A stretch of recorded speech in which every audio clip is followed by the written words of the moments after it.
Dear students, अस्सलाम वालेकुम। Hope so you all are doing very well. आज जो हमारा फिजियोलॉजी का बच्चे लेक्चर है वो है रेस्पिरेशन के हवाले से।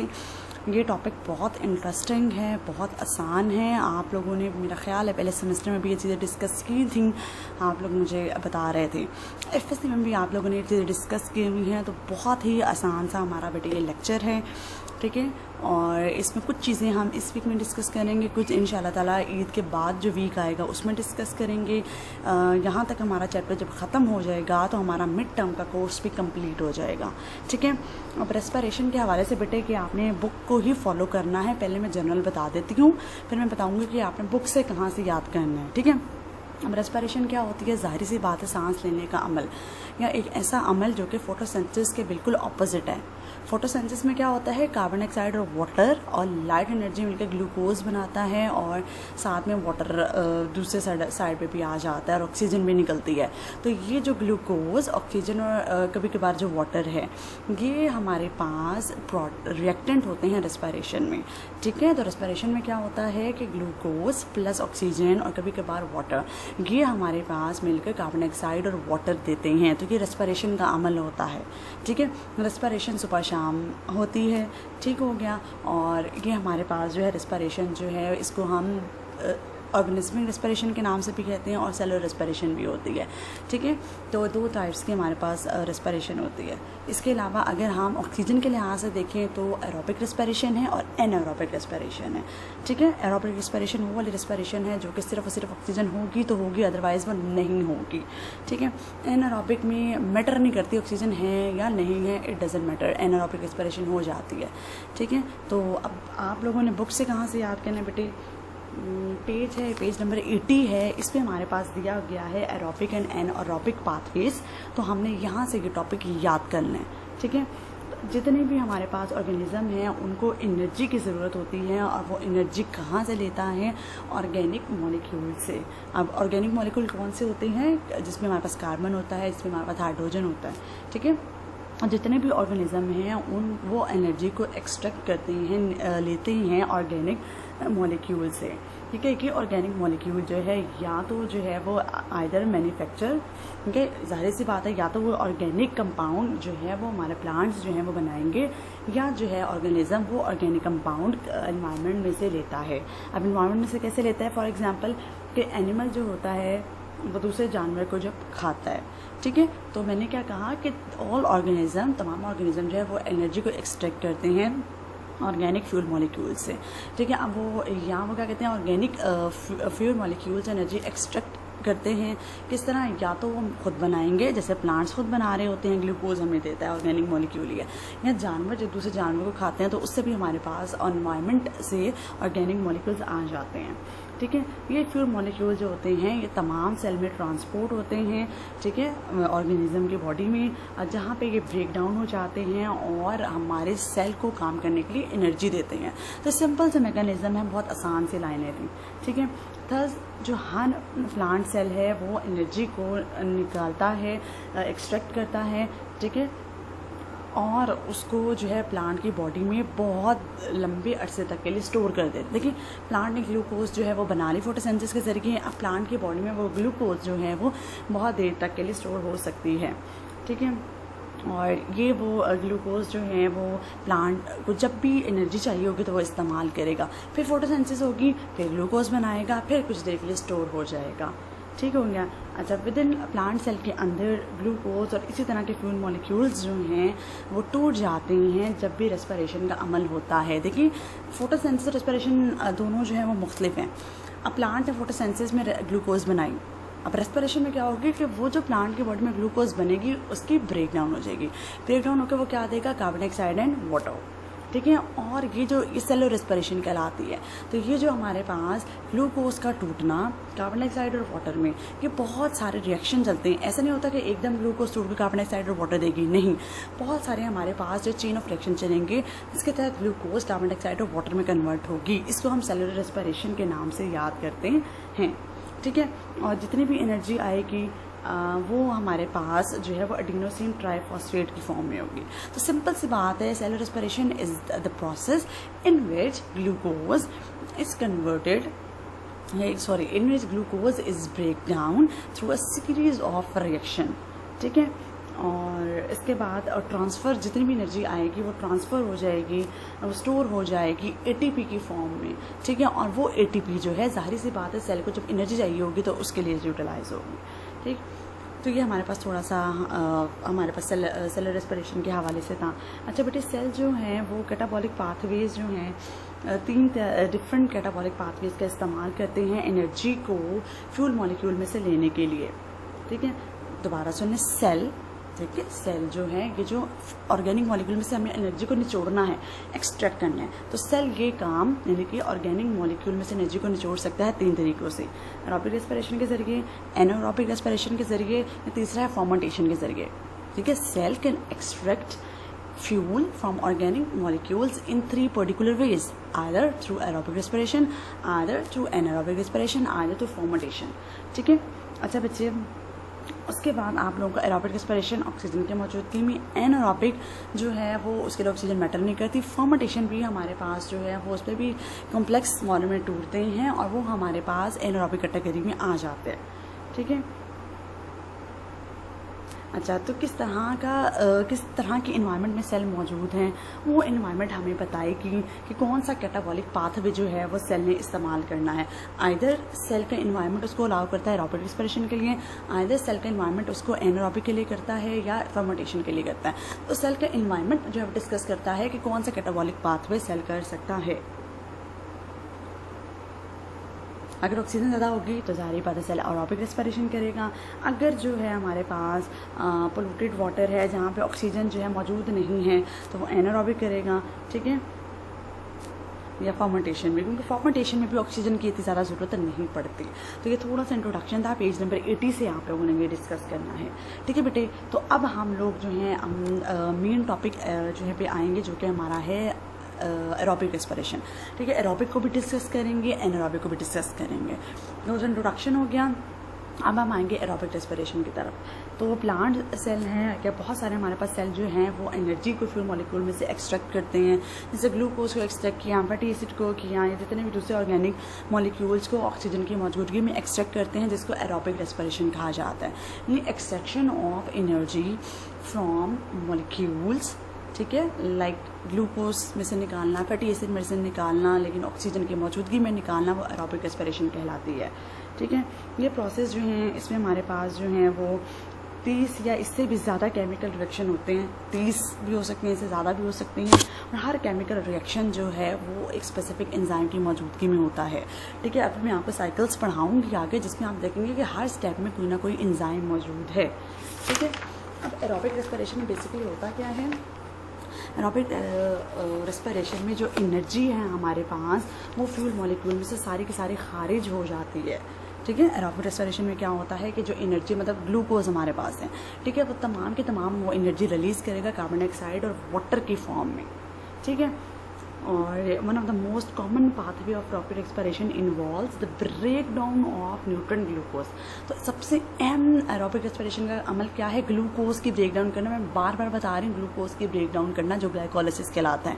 कार्बन डाइऑक्साइड बनेगा, वाटर बनेगा, और इसका रिएक्शन आप लोग बुक से याद कर लीजिएगा, ग्लूकोज, ऑक्सीजन, कार्बन डाइऑक्साइड, ठीक है। तो क्या होगा, ग्लूकोज और ये तमाम चीज़ें टूट के कार्बन डाइऑक्साइड वाटर एनर्जी देंगी। तो देखिए फोटोसेंसिस का जो है रिएक्शन इसके बिल्कुल ऑपोजिट है। तो aerobic respiration is reverse of photosynthesis, ठीक है। अब बेटे हम स्टेजेस देखेंगे एरोबिक रेस्पिरेशन के। तो एरोबिक रेस्पिरेशन के लिए 4 स्टेजेस इन्वॉल्व हैं। ये पहला है ग्लूकोज की ब्रेकडाउन यानी कि ग्लाइकोलाइसिस, उसके बाद है एसिटाइल को ई का बनना, फिर सिट्रिक एसिड साइकिल चलती है जिसको हम क्रैब साइकिल भी कहते हैं, और एंड पे इलेक्ट्रॉन ट्रांसपोर्ट चेन और एटीपी का बनना कीमियोस्मोसिस। अब हम लोग क्या करेंगे बेटे कि ये चारों जो साइकिल्स हैं इसको 1 बाय 1 लेक्चर में डिस्कस करेंगे ताकि मिक्सअप ना हो। बुक में डिटेल गुचमुच होके मिलेगी, लेकिन आप लोगों ने साइकिल रटनी है, डिटेल आप लोगों ने अपने वर्ड्स में याद करनी है। साइकिल विद एंजाइम बिल्कुल ठीक होनी चाहिए, डिटेल आप लोग अपने वर्ड्स में याद कर लीजिएगा, मुझे कोई इशू नहीं है डिटेल से, ठीक है। तो ये 4 स्टेजेस लिखे हुए हैं बेटे आप लोगों के सामने। तो ये आपको बुक में भी 4 स्टेजेस मिलेंगे, ठीक है। हम लोगों ने अभी सिर्फ ग्लाइकोलाइसिस डिस्कस करना है, आप लोगों की बुक में ग्लाइकोलिसिस के बारे में भी कुछ लिखा हुआ है, तो एक पैराग्राफ पे एसिटाइल को एंजाइम ए के बारे में भी, सिट्रिक एसिड और इलेक्ट्रॉन ट्रांसपोर्ट चेन, इनकी तमाम की डिटेल लिखी गई है। हाँ, हमने आज सिर्फ ग्लाइकोलिसिस डिस्कस करना है और उसकी साइकिल बेशक बुक से कर लें, बेशक एक कर लें, साइकिल कभी चेंज नहीं होती, ठीक है। विद एंजाइम आप लोगों ने याद करनी है। तो जो मेन पॉइंट्स हैं जो आप लोगों को आने चाहिए वो मैं आपको बता देती हूँ, ठीक है। अच्छा, ग्लाइकोलिसिस की पहले डेफिनेशन आनी चाहिए बेटे। ग्लाइकोलिसिस जो है वो 2 ग्रीक वर्ड से निकाला गया है।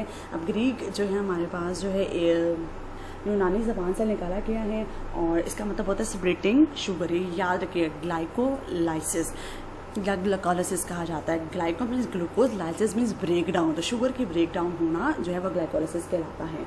यानी कि इसमें ग्लूकोज टूटेगा, शुगर टूटेगी, कब तक? जब तक कि पायरुवेट एक एसिड का पायरुवेट नहीं बन जाता, ठीक है। तो ड्यूरिंग ग्लाइकोलिसिस के में क्या होता है, बेसिकली ये वाली आपने लाइनें याद करनी है जो मैं बोल रही हूँ। ये पैराग्राफ पूरा आप लोगों ने पेज नंबर जो है बेटे 81 है मेरा ख्याल, वहाँ से याद कर लेना है। इसका आपको डेफिनेशन आना चाहिए, मीनिंग आना चाहिए। और इसमें होता क्या है कि 6 कार्बन एक ग्लूकोज, क्योंकि ग्लूकोज में जाहिर सी बात है 6 कार्बन होते हैं। तो 6 कार्बन वाली ग्लूकोज टूट जाती है और 3 कार्बन वाले मॉलिक्यूल पायरुवेट में कन्वर्ट होती है। तो 6 कार्बन वाली ग्लूकोज टूट के 3 जो है मॉलिक्यूल वाले पायरुवेट में कन्वर्ट होगी। मैं आपको साइकिल अभी डिस्कस करती हूँ। अच्छा, अब एक पूरा ये जो 6 कार्बन से 3 कार्बन पे आना, ये पूरा इसमें एक सीरीज ऑफ रिएक्शन चलेंगे जो कि अभी हम डिस्कस करेंगे, ठीक है।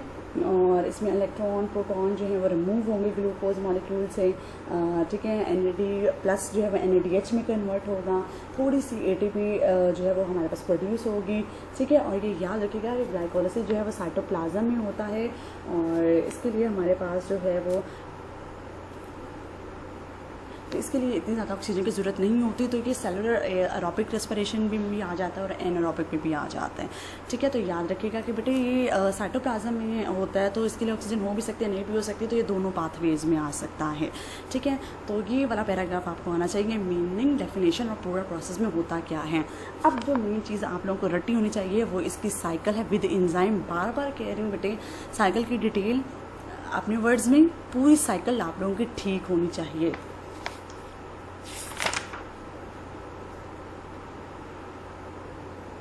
ठीक है, ये आपकी जो 84 पेज पे दी गई है, बेशक स्लाइड से कर लें, बेशक यहाँ से कर लें, बेशक FSC की बुक से कर लेंगे, इट डजेंट मैटर, ठीक है। तो कोई मुझे इतना कोई मसला नहीं है, बस साइकिल आपकी ठीक होनी चाहिए। चलें जी, साइकिल डिस्कस करते हैं बेटे। अच्छा, जो हमारे पास इसके जो हैं जो हमारे पास ग्लाइकोलिसिस है बेटे, इसके 2 फेजेस होते हैं। प्रिपरेटरी फेज, ग्लूकोज को प्रिपेयर किया जाता है ब्रेकडाउन के लिए, और दूसरा ऑक्सीडेटिव फेज, ऑक्सीजन और बहुत सारी चीज़ों का एडअप होना, ठीक है। ये दोनों फेज आएंगे। जहाँ पे प्रिपरेटरी फेज खत्म होगा मैं बता दूंगी, कहाँ से ऑक्सीडेटिव फेज चलेगा ये मैं आप लोगों को जो है वो बता देती हूँ, ठीक है। चलिए आप साइकिल पर आते हैं। देखिए बेटे, सबसे पहले हमारे पास ग्लूकोज साइकिल में ऐड होता है। ग्लूकोज में हमारे पास 6 मॉलिक्यूल होते हैं, ठीक है। ये ग्लूकोज सबसे पहले कन्वर्ट होता है ग्लूकोज 6-फॉस्फेट में। अब ग्लूकोज से ग्लूकोज 6-फॉस्फेट में कन्वर्ट होने के लिए जो एंजाइम रिक्वायर है वो है हेक्सोकाइनेज। देखिए, एंजाइम की पहचान होती है कि हमारे पास उसके एंड पे एज आता है। ग्लूकोज कन्वर्ट होगा ग्लूकोज 6-फॉस्फेट में, एंजाइम है हेक्सोकाइनेज, ठीक है। इस दौरान जो हमारे पास ATP थी वो कन्वर्ट हो जाती है ADP, एडिनोसिन डाइफॉस्फेट में। बहुत ज़्यादा वो जो स्ट्रॉन्ग एनर्जी वाला मॉलिक्यूल था वो थोड़ी वाली एनर्जी में कन्वर्ट हो गया, ठीक है। अब ग्लूकोज 6-फॉस्फेट से आगे जो है फ्रुक्टोज 6-फॉस्फेट बनेगा।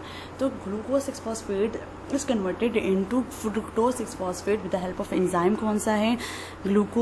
ग्लूकोसोनोफॉस्फेट आइसोमेरेज। तो ये एंजाइम्स याद करने हैं आप लोगों ने। फिर ग्लूकोज 6-फॉस्फेट जो है वो कन्वर्ट होता है ग्लूकोज 1,6-बिसफॉस्फेट में।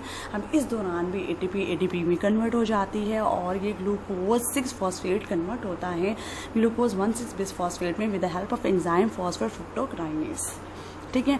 अब ये फ्रुक्टोज 1,6-बिसफॉस्फेट जो होता है आगे जाके 2 प्रोडक्ट्स में कन्वर्ट होता है with the help of aldolase. Aldolase एक बहुत ही स्ट्रॉन्ग एंजाइम है। इस एंजाइम की मदद से फ्रुक्टोज 1,6-बिसफॉस्फेट कन्वर्ट होगा 2 कंपाउंड्स में। ये दोनों कंपाउंड्स आपस में एक दूसरे में भी कन्वर्ट हो सकते हैं। तो आगे साइकिल दोनों में सेम चलेगी क्योंकि दोनों जो है आपस में एक दूसरे में कन्वर्ट हो जाते हैं। एक हमारे पास डाईहाइड्रोक्सी एसीटोन फॉस्फेट है, दूसरा गैसल्डिहाइड 3-फॉस्फेट है, ठीक है। बाकी पूरी साइकिल एज इट इज चलेगी। ठीक है। आगे देखें जी, डाईहाइड्रोक्सी एसीटोन फॉस्फेट हो या ग्लिसरल्डिहाइड 3-फॉस्फेट हो, इनसे आगे हमारे पास ग्लिसरल्डिहाइड 3-फॉस्फेट बनेंगे दोनों में, ठीक है। ये ग्लिसरल्डिहाइड 3-फॉस्फेट से आगे कन्वर्ट होगा 1,3-bis फॉस्फोग्लिसरेट में with the help of glyceraldehyde three phosphate dehydrogenase. ये एंजाइम है इसकी मदद से। और इस दौरान जो है जो हमारे पास जो है वो क्या होगी, हाइड्रोजनेशन होगी, एडिशन होगी नेड निकोटिनामाइड एडेनिन डाइन्यूक्लियोटाइड में एक हाइड्रोजन ऐड हो जाएगी और एक हमारे पास एनर्जी का कंपाउंड बन गया NADH, ठीक है। उसके बाद बच्चे ग्लिसरल्डिहाइड 3-फॉस्फेट कन्वर्ट होगा 1,3-bis फॉस्फोग्लिसरेट में, ठीक है। और यहाँ पे एंजाइम होगा फॉस्फोग्लिसरेट काइनेज। और यहाँ पे जो है अब ADP जो है, क्योंकि देखिए पूरी साइकिल चल रही तो एनर्जी हो गई ख़त्म, तो ADP जो है वो ATP में यहाँ पे कन्वर्ट हो जाएगी और इसमें एक फॉस्फेट ग्रुप ऐड हो जाएगा। जब फॉस्फेट ग्रुप ऐड होगा तो हमारे पास प्रोडक्ट कहलाएगा 3-फॉस्फोग्लिसरेट। देखिए एंजाइम कौन सा होगा, फॉस्फोग्लिसरेट न्यूक्लियोटाइड। आगे जाके 2-फॉस्फोग्लिसरेट बनेगा बेटे। अब 2-फॉस्फोग्लिसरेट में से पानी निकल जाएगा और ये अमल होगा एनोलेज एंजाइम की मदद से, ठीक है। फिर फॉस्फोइनोल पायरुवेट बनेगा पैप जिसको कहा जाता है। ये फॉस्फोफिनोल पायरुवेट जो है वो पायरुवेट काइनेज की मदद से कन्वर्ट हो जाता है पायरुवेट में 3 कार्बन वाले ग्लूकोज में, ठीक है।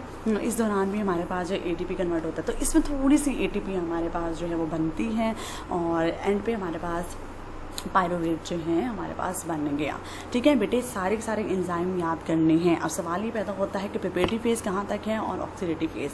ग्लूकोज से लेकर बेटे ये जो हमारे पास फ्रुक्टोज 1,6 ये जो हमारे पास जो 2 प्रोडक्ट बने हैं फ्रुक्टोज 1,6-bis फॉस्फेट के, ये वाले 2 डाईहाइड्रोक्सी डैप और G3P, यहाँ तक ये प्रिपरेटरी है और इसके आगे जो है सारी की सारी ऑक्सीडेटिव फेज है, ये यहाँ से यहाँ तक, ठीक है। तो ये आपने विद एंजाइम याद करनी है बेटे, एंजाइम लाजमी याद करनी है। अब आपका लेवल बड़ा हो गया है, ठीक है। साइकिल हमेशा सेम रहेगी, सिर्फ एंजाइम इसमें ऐड हो गए हैं। तो ये ग्लाइकोलिसिस है आपके सामने है, ग्लूकोज ब्रेकडाउन हो गई है 6 कार्बन वाली 3 कार्बन वाली।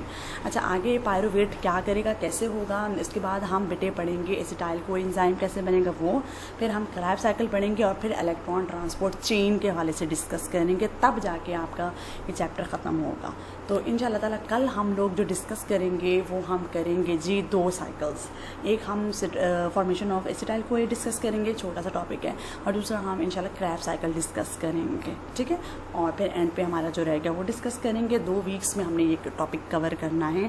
साथ के साथ याद कीजिएगा, बहुत आसान सी चीज़ें हैं, पहले पढ़ी हुई हैं, इंशाल्लाह आपको समझ आ जाएगी। बुक भी मैंने बता दिया कहाँ से करना है, ठीक है बेटे। Take care, thank you so much.